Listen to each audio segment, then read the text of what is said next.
Hey, everybody, welcome to Let's Be Blunt, a podcast about living and loving everything Blount County, Tennessee. We're your hosts, Brett Hepner and Eric Rice, the property dads at LeConte Realty, and we're excited to talk more about this great place we call home.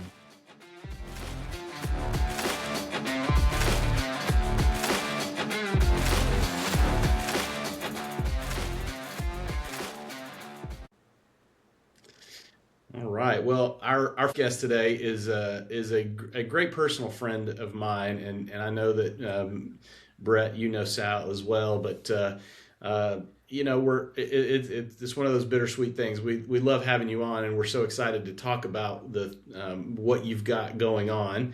But obviously, the subject matter is tough, and it's especially tough on you, but tough on all of us. Right. But Sal Schito joins us today, and we're going to talk about a benefit concert that you've got in the works. But first of all, why don't you just introduce yourself and let's find out a little bit about you. All right. Well, my name is Sal Schito. I was a husband and father, and I'm still a father of three boys. My wife, Karen, was diagnosed with glioblastoma back in May of 2024. She was principal at Foothills Elementary.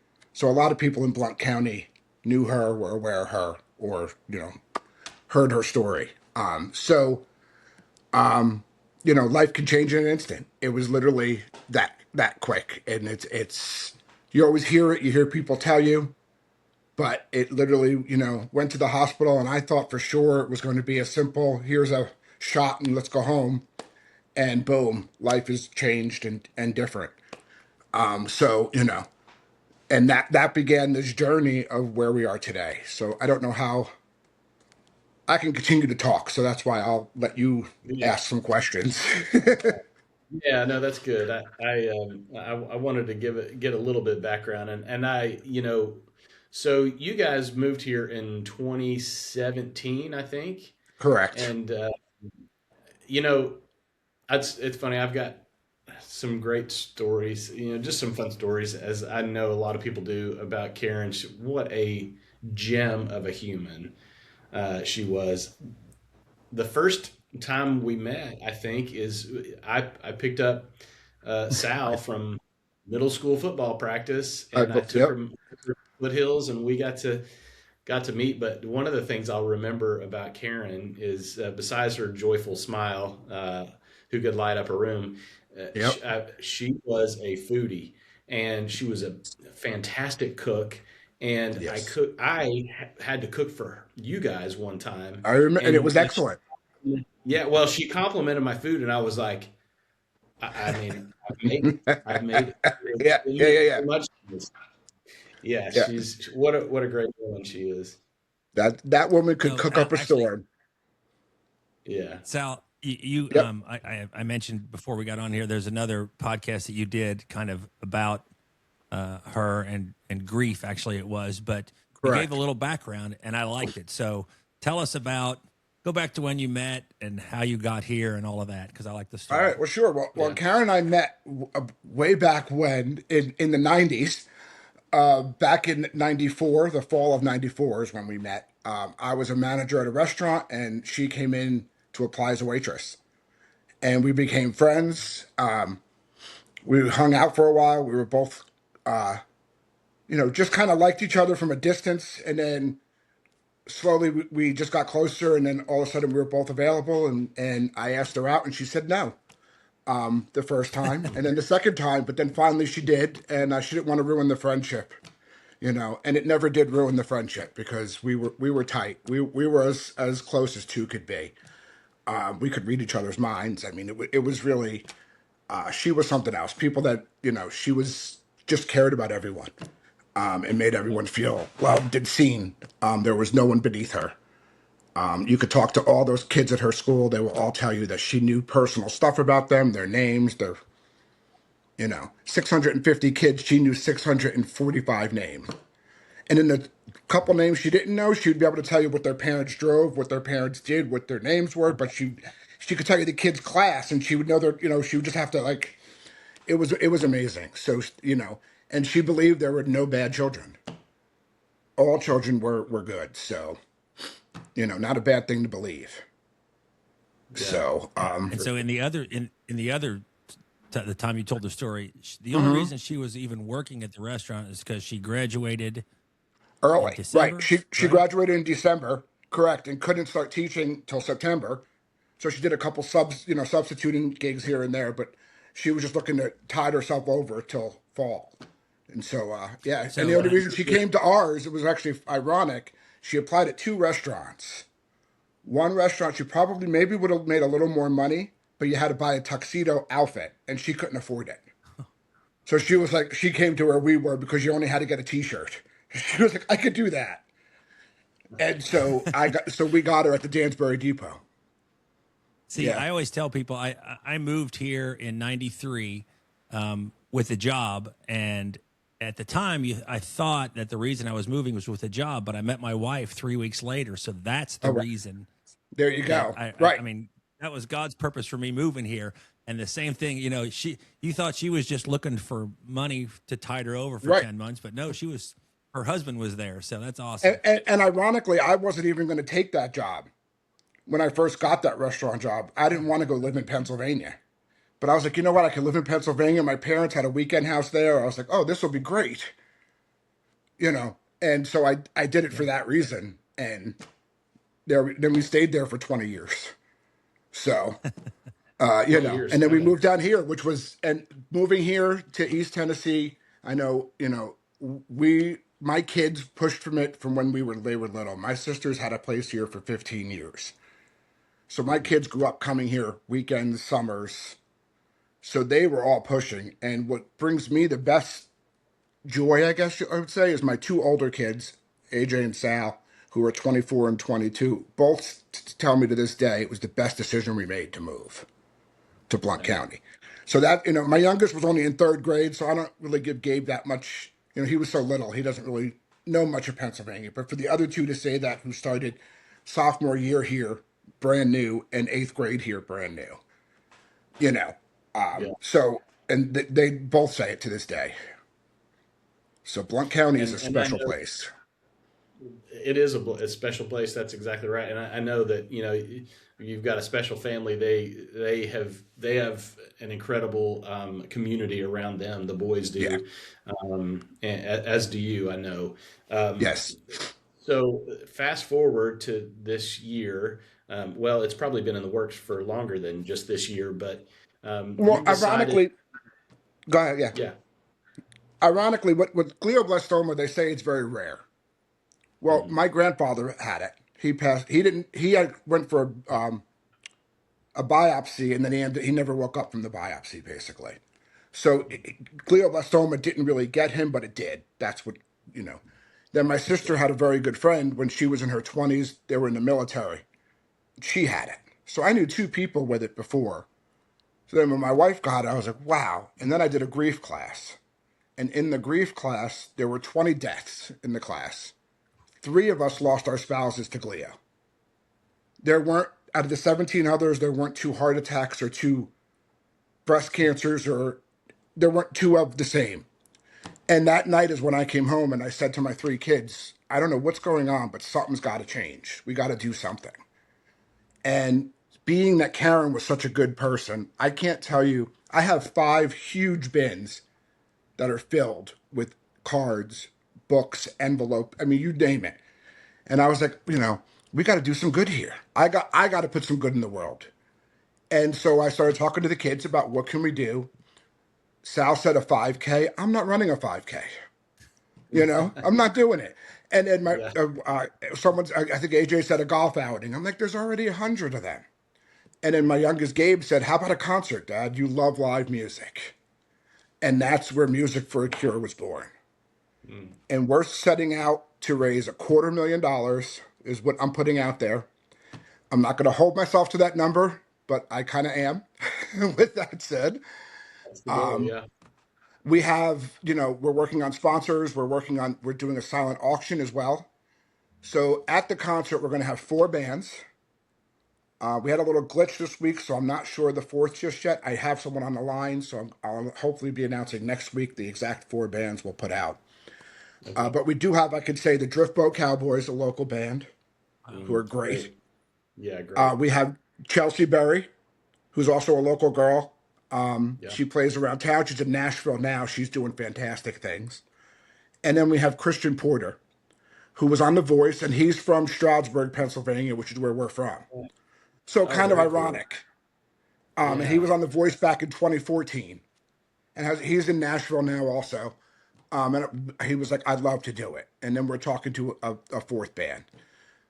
And then we have we're talking to an MC right now, as well as we have Blackthorn Ink Tattoo. They're going to come for the day and do tattoos all day at the concert. And then we also have Boho Hats, which will be there, which is you can make a cowboy hat or whatever hat she's going to bring, and it'll be. And then we're going to have a whole kids section also, because we're hearing a lot of families want to come. So we're going to have actually temporary tattoos for the kids, I think, and we're going to have a drawing contest and other things going on, just to have some things going on while we're there. And the silent auction is we're going big. I have about 30 items so far. We have some trips. We have some UT things. We have some small baskets of like books and stuff as well. And then we're going big with like a trip to Boston. I believe we have a beach house. I believe I say because I don't have all the final stuff in yet, and I'm not counting it till it all Yeah. comes fully in. But I've been verbally told that we're getting these things from people. So and I can say that we have the trip to Boston because I know I have that already. So that's one of the big trips that we're going to be giving away is a nice weekend up in Boston. And That's really cool. and then yeah, and I'm working with a lot of local people as well. The support through Maryville City Schools too has from us moving here, I'll say, has been fantastic. But through my wife's sickness and then with her passing, the district has been amazing, and they've offered their help, their support. This community is just unbelievable. I'll say it again. Well, first of all, I love how that was like a kind of a family decision to what do we do? How do we Right. take this grief and what do we do with it? Hmm. I think really commendable on your part as the leader of the family now, and just to kind of lead them down that road and like we've got to Yeah. do something, and and for them to respond Right. and help create this thing that's going. And I think in terms of what you said about the Maryville City School in Blount County and all the help that you received, I think that you are you guys and she, that you put so much into Blount County, and I think that you get back what you put into it. Yeah. She put her whole self into the kids and the families Oh, yeah. in Blount County, and I think that you're seeing the results of her service to them as well. I agree. I agree. I mean, I love it when I run into people and they tell me stories of her, or they tell me, you know, grief is funny because there's four of us in our family, and for a while there, two of my kids didn't even want to talk about her. As soon as you brought her up, they'd run away, and me and Gabe would stand there and be like, "Well, we want to talk about her. We'll talk about her all day." And my older two boys were like, "No." Now they're around. Now they're starting to come around a little bit, and they like talking about her. And it's interesting though to see that, and that's how people react to you from the outside. You don't, it's funny. You always hear about grief, and until you're that person, as they say, you're in that front row. It's a different story when it's your person, the person you pick. Your family you don't pick. I just heard this the other day, and it really hit me. You don't pick your parents, you don't pick your kids, you don't pick your cousins. The only person you really pick is your spouse and your friends. you know and that's interesting because and once I thought it would be easier after she when she died, almost because the sickness was so bad at the end. Yeah, Eric, you yeah. saw at the end. I mean, it was tough. And it's amazing what you can do when you're in that situation, because I never thought I would have been able to step up and do what I did, but yet you're in it, and I wouldn't have changed. I gladly did it and would continue to do it. But Well, it's just learning everything over now too. It's. yeah. So you said that your oldest two are 24 and 22 now, and Yep. Gabe is the youngest. How old is he? Yes, he's 17.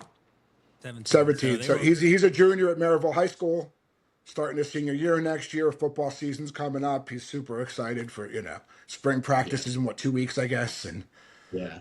yeah. That's new pretty So, cool. coach. That's another topic, but yeah. Yeah. Yeah. But yeah, so I So mean, and the kids have been amazing with this. It's, Gabe is really, Sal and AJ have been great and they give me suggestions, but Gabe almost daily. I'll get a text from him in the middle of school. I thought of this. What do you think? Or, and it's a good this has been great for us. Just as yeah.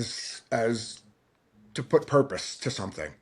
And this is not my last gig. This is going to be the first of many. I don't plan on this being a one and done.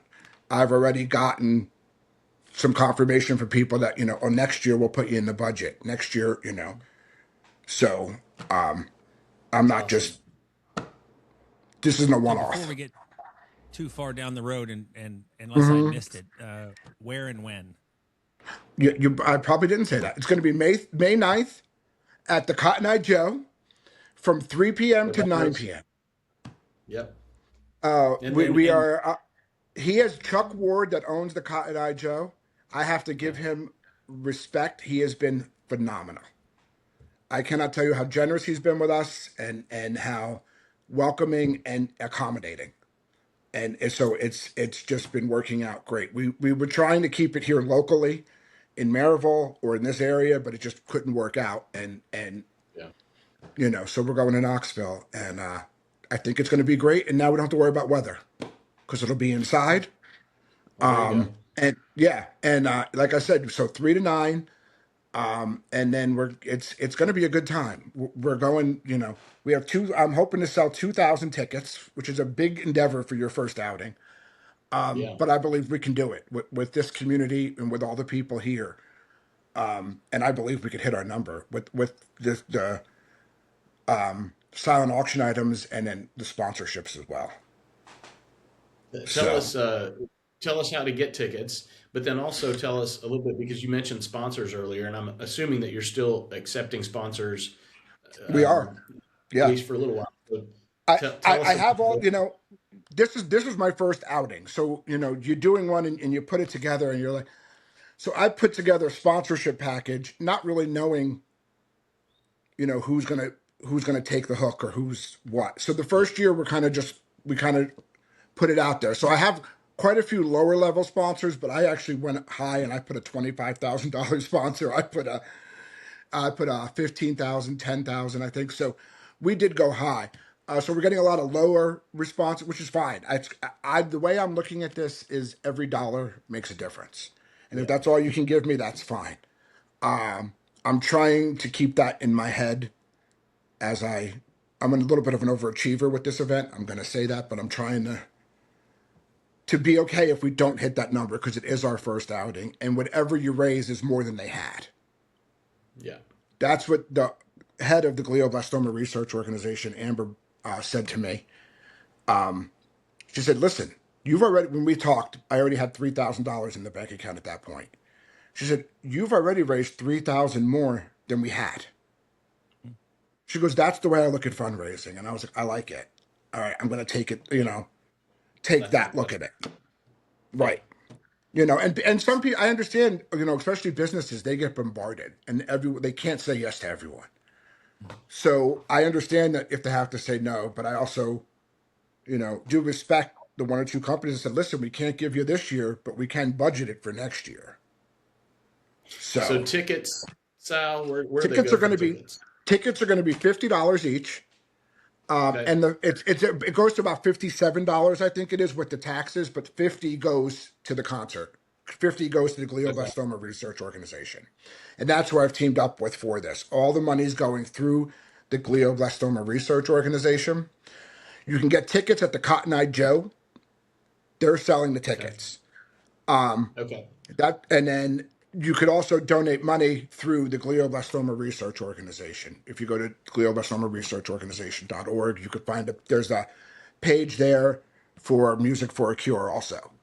And then you could also, there's a link on that page. It's a very long URL, so that's why I don't really know how to say that on here. But on that page, it tells Karen's story, and then it also takes donations, and you can get to the tickets from there also. Okay. So So music, yeah, it's music for a cure. I want to. My favorite phrase, as Eric will tell you, is to go back to when you said about. So Gabe says, "How about a concert?" yep. And what like walk us from there. How a individual person like I'd be like, if I were you, I'd be like, yeah, it's a great idea. I have no idea what to do from here, but that's it. I had no idea. Yeah. So where did you go from there after that idea? Well, well, when he said the idea, I have a niece that's in Nashville. She's actually on tour. She's starting her tour today. So she was supposed to sing and had to back out because she'll be on tour that night. So Okay. I kind of had her already, and I was like, all right, if we can get Emma to sing, she toured with Lainey Wilson last year. Like she's done a couple things, so I'm like, that'll be great. Yeah. And I actually went on Chat GPT. Never used it before until about a year ago, and I put in how to plan a concert, and it gave me an exact timeline. It said you needed 6 to 9 months, and this was about 11 months ago now. And I was like, all right, like I was just starting to wrap my head around what can we do or how can we do this. I kind of sat on that, on the music for a cure for probably 6 or 8 months before I really started moving on it because I wasn't in the right headspace. And I wasn't really sure where to start. But then I got with ChatGPT and it literally impressed me, and it was like gave me a 6 to 9 month time frame. And then it prompts you with the questions. Would you like a budget? I was like, yes. Would you like sponsorship? Yes. Like so, it was totally impressive, and I couldn't get over it, and it's been working. I mean, it's putting me in the right direction. And then I spoke with Driftboat Cowboys, Justin Marcus, and he immediately was like, as long as everyone's available, I'm going to tell you yes right now because we all had kids go through Foothills. So they've been amazing. Yeah. And then I had to have Chelsea Berry because she always sang at my wife threw an end of the year school party at our house every year. Mm. And we would Yeah. have Chelsea Berry come and play. So the last couple of years. So I invited Chelsea to sing. And yeah, I just kind of worked it from there, and I made some contacts. I met a band manager who kind of gave me a couple tips too, and I'm just really figuring it out. And I'm taking the lead of Chuck Ward at the Cotton Eye Joe as well as the performers because they were like, we'll take care of the sound, we got it, we got this, because I'm not a production guy. I should have been in the music business if someone would have talked to me about that when I was a kid, because I think that's where I would have thrived, being a band manager or something. But with that said, I probably would have overdosed 30 years ago too. So maybe it's better off that, if I wasn't on the road. It was a different But time. yeah, exactly. Different time. So I've always loved live music. That's always been like I love watching live music. I love going. So for Yeah. me, it was just kind of like, oh, this could be a great idea and fun, and it'll be I didn't want to be a stuffy event either. I wanted to have fun with this. I want to make it fun for the kids too. Let's do something that's going to put smiles on faces, not. So that's Yeah. that's where we're at, and that's kind of what we thought is let's just go. And I'm using. I'm normally not I'm an outgoing guy, but I'm not going to be in someone's face. But with this, I'm not afraid to get in someone's face and ask them for money. They say no. If I don't ask, they can't say no. That's the way I'm looking Yeah. at it also.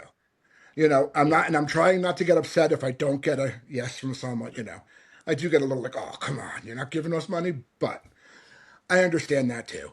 And, you don't know what other people have or do. So I respect that as well. But again, I will go and ask anyone. I have reached out to Joe Biden because his son died of it. Oh. I reached out to John McCain and his foundation. I reached out to Tug McGraw and Tim McGraw. I actually asked Tim to be the headliner.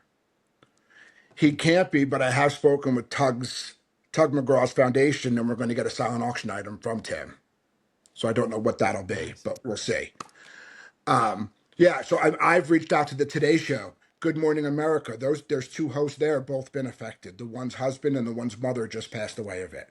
I'm like, put me on there. Let's get on the show. Let's WBIR here in Knoxville. Their Well, sportscaster died of it. you had to settle for "Let's Be Blunt," and I apologize for No, you having to settle s- for our Hey, you got podcast, to but start somewhere. settle for Let's yeah, Be Blunt, please. You're the one hitting the local people that we love, that know yeah, us, that care about us, and that I want to come to the concert. I want these people to have fun and have a good time and think of Karen, and and let's yeah, raise some money and let's try to do some good, because with glioblastoma there have not been really any advances with this disease and treating it in over 20 years. There mm, are some new treatments that they're trying, clinicals, but there's nothing that's proven to work yet, or nothing that's great. When one of the ladies I kind of work with through consulting, whatever, her mother had it like 30 years ago, and she was so heartbroken to find out that nothing's changed since her mother's really gotten it. And she was like, she thought it would be like a total different disease now, and more curable, more, and it isn't. So again, that's another reason why this isn't funded. They do not get a lot of money from the government for glioblastoma. The deadliest cancers get the least money, which I don't quite understand. mm. So So, Interesting. when did Karen mhm, pass away? October 16th of 24. So just about a year So, and a half ago. so you started this just a few months after that, right? Yeah, yeah. I mean, I started the grief share group in January of last year.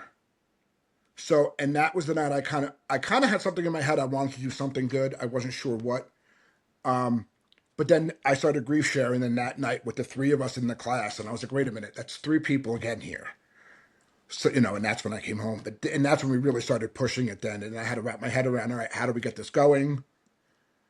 You know, what do we do? And then finally I was like, all right, let's go. And we looked to start our own foundation, actually, was the first thing I looked into. And that's a whole nother beast. And I was like, you know what? Yeah, That just seems like a little more than I can do right now. So let's work with a foundation that's already out there. And I found glioblastoma research organization when Karen was sick. Amber's father passed away of it back in, I think, 2017. And so she started this foundation in 18. And their support, I love that they're putting out there every initiative that they fund is out there in your face. She was on the Forbes list of 30 under 30 this last year. She's a mm, powerhouse girl. And I thought, you know what? Let's team up with them. They're doing good things already. Because that's another issue with all this, is that there's so many foundations and associations, and everyone's fighting against each other to raise money. yeah, And I'm like, let's yeah. let's work with someone else. Let's get in with someone else and help them raise money where we could do good. And but we did trademark. Karen's theme at her school was "Make Your Mark," meaning kids could always make your mark. There's nothing. There's a book, "Make Your Mark," so we trademarked "Make Your Mark" and glioblastoma brain cancer. So for if down the road we decide to do a foundation, we can do that. But for That's now, we're awesome. gonna we're gonna work with them, and I love it that it's going through the glioblastoma. All the money goes through them, so I don't have to worry about it. It's not coming through me. I don't, take the money. I don't want the money. I just want to raise money for you. So I love what you're doing. I love um, the attitude you're doing it with, and the fact that you identified this.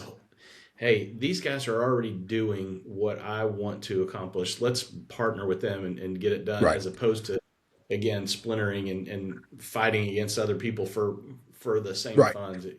Get everybody swimming in the same direction, and Hmm.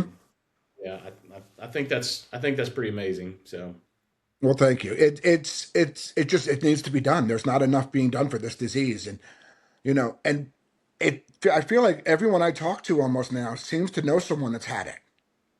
hmm, It's very few people that I talk to that don't know about it when if they ask, how did your wife pass, or whatever. Most 99% of people are like, oh, I knew this one that had that, or. Yeah, so it's just us trying to do some good now, and put some good out there. I've been going around. I've been hitting all the local businesses lately. Just as I'm going to pick up my prescription, I'm like, hey, do you guys want to donate money? CVS, do you want to give me anything? well, Sal, thank you for joining us today. I'd known about this concert, and you had mentioned it, and as I mean, this is a small way, I guess, that we can help is to help you spread the word about it, and that's a really important thing. But If we could get one ticket sale out of this, I'm happy. Like well, really, I mean, that's the way I'm trying to be. I'm trying to be. I want the money. I'm not. I think you could all hear that in my voice. I want the money, but I'm trying to not be greedy, to not be, and to just be grateful for what we can raise, yeah, because anything is more than they had, and I'm trying to keep that in my head. And I just want to say one last thing because I think we're wrapping up yeah. now. Correct? People, go out there and love your people. Just love your people because life can change instantly. Mm. You know. That is a good way to end it. And I will say, the world was a better place with Karen in it. But I love what you're doing and how you are. Uh, you are leaving a legacy. She left a legacy for you all, and you are sort of expanding on that and sharing her with the rest of the world. And I can't think of anything better to do with.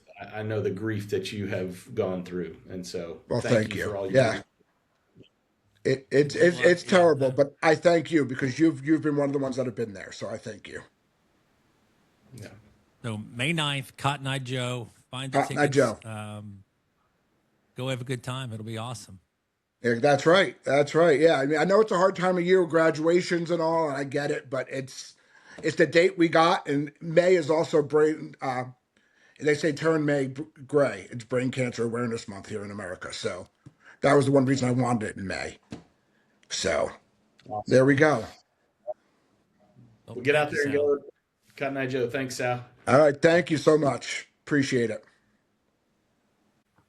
I mean, wow. He's. We like to have passionate guests, and that was emotional and passionate, and the care. Like I don't know if I mentioned it while we were recording or before or after that. He is doing something to carry on his wife's legacy. It's one thing to be like, hey, I have this going on in my life right now. I would like to raise money for it. Sal had it in the past, and he still Hmm. is wanting to raise money for. It's not going to help his wife, obviously, but he wants to help people in the future, and I think that's great. Yeah. Yeah, that was a tough one to get through. Just knowing Karen personally, and Molly being in the school system, our boys, our families being friends, and just hung out with them. Not only in a professional setting, but also a personal setting, and they've been to our house for dinner. We've been to their. It's just yeah, that's really hard, and I can't imagine if it's hard for me, what he and his boys are going through or have gone through, and um, just to sort of keep her name alive, just to keep saying her name. Uh, I don't think I'd be able to get through the quote that that I want to say, Yeah. but it basically you continue her legacy and you continue remembering her, by saying her name out loud and you know anyway, I'll stop. But before I No, get I mean, I understand what you're saying. I think everybody understands what you're saying, and yeah, the reach of this one was a little more outside of the Blunt County. Let's be blunt, maybe, but Karen and her impact on Blunt County, as he said, um, it incredible. is yes. I mean, it's worth it. So I'm glad we did it. Yeah, I am too. I am too. And thanks because I know you didn't know him before, but I mean there's not an easier guy to get to know and to like. I mean, when you're to know him as to like him, and his boys are the same way, and Karen was certainly the same way. So yeah, that was a bittersweet one to do because it's a lot of fun to talk to him, but Yeah, obviously it's a tough subject matter. he's going through some grief, and yeah, I mean, I feel for him, and he's handling it. It seems to be in a positive way. So Hmm. good for him. Yep, good deal. Do we Thanks, still talk Sal. about real estate? Do we? Is any? I will say this: if there was any show to talk about real estate, I bet people are hanging on to this point. So Oh we yeah, could yeah. talk about real Oh yeah. estate and people are still, but now they might, hang up right right now. when they as soon as they feel the subject matter switching, they're like, okay, click. Yeah, we're out. Yeah. But Uh, we do have a recording from Michelle, so then let's go to it. Michelle is Michelle McCauley at Movement Mortgage. All the M's. She's fantastic. So we might as well yeah. plug her in here. Hey guys, it's Michelle McCauley with Movement Mortgage, and I am here with a quick mortgage market update. I hope you're enjoying the first week of spring. Rates have ticked up just a little bit this week, with a 30-year fixed loans hovering in the mid 6% range. We're still seeing a lot of movement from day to day, mostly driven by inflation in the bond market. The good news, buyers are jumping back in, and the spring market is definitely heating up. If you've been waiting for rates to drop, don't try to time the market. Focus on the right home and refinance later if needed. Call me and let's get you pre-approved to purchase your new home. 865-806-6113. All right, Michelle. It's Good stuff as always. hold on. I still got The studio audience still approves. loves her. She's very popular. Even though it is here's my only comment about the real estate market right now. It is volatile. I mean, interest rates are on a roller coaster. Yeah. But Are you just seeing have to things? ride it out. It's hard to in real time. Sometimes it's hard. People ask you, "Hey, what's the market like?" Well, what's it like today? I mean, like right. That's how I feel like, and it like it's come to a screeching halt until it's not. And Yeah. it's you're right. Volatile's the best word for it. But And a lot of times, the only way that I feel like I can answer that is me personally. And so there are times that it's terribly slow market wide, but I'm kind of busy right now. And then there's times that it's just booming and I got nothing to do. So yeah. I'm not sure I'm the Yeah. best judge of it, but I think that our broker, our illustrious broker Amanda Stone at LeConte Realty, she says this often, and as does Harry McIntosh. But when somebody asks you, "Hey, what's the market like?" Well, what market are you in? Are you in the 6 to 800,000? That's very that's a good different. point. From the 400 and below. Are you looking for condos? Are you looking for single family homes? Are you looking inside the city? Are you looking? So it feels like it's different at every price range and every location almost. It just kind of depends on what market you're in right now, Yeah. as to how volatile it is. And I think a lot of times also phase of life. I don't know if that's the right thing. Like, if you're Yeah, a first time home buyer and going out there, you're going to buy a house. If you're moving to the area, you're going to buy a house. If you're thinking of just upgrading, you might want to, you might wait. yeah, So it really depends on what your need is. yeah. Well, and also, if you're getting to be, if you're wanting to downsize, Hmm. is this the best time to downsize? I don't know. It depends on kind of where you're downsizing from, or yeah. So you really have to work with a realtor, work with somebody who knows the market, Shameless who plug. knows your specific market, and can help you make that decision. Because I tell people all the time, I've never sold a house in 12 years. I can help people make good decisions about how to sell a house, but I'm not a salesperson. I don't sell houses. I help people make really good financial decisions, hopefully, and that's the key. You got to get good information and make the decision that's best for you. Yeah. Good. All right. Well, I guess that's a wrap on another episode. Yep. Join us in 2 weeks for our next one. Who will our next guest be? What topics will we cover? And what's changed in the real estate market? Well, Let's find out.